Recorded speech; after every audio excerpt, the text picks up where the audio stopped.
Assalamualaikum warahmatullahi wabarakatuh.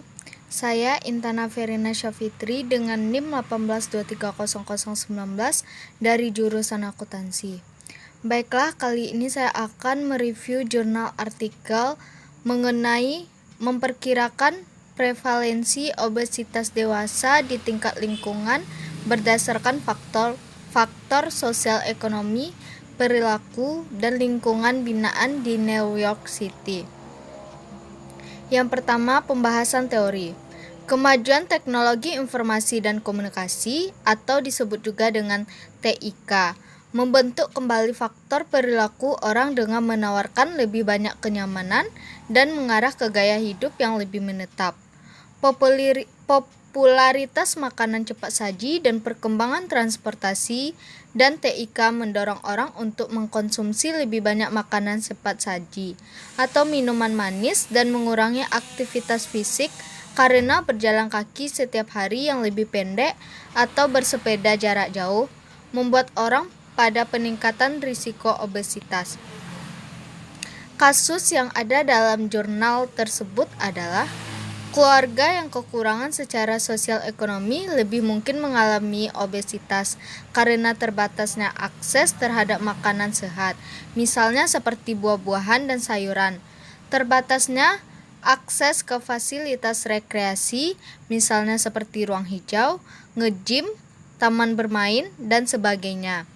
Gaya hidup yang buruk, misalnya pola makan yang tidak sehat, kualitas diet yang buruk, asupan minuman manis, alkohol dan tembakau, durasi tidur yang lebih pendek, kualitas tidur yang buruk karena kondisi perumahan yang buruk dan sebagainya. Objek penelitian.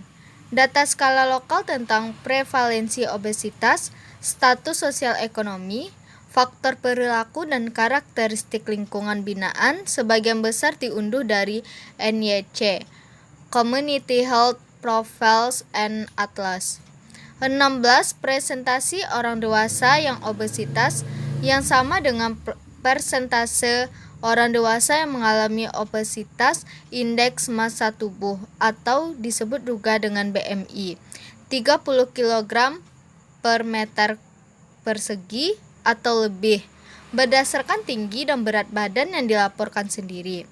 Digunakan untuk mewakili POAO di setiap area lokal.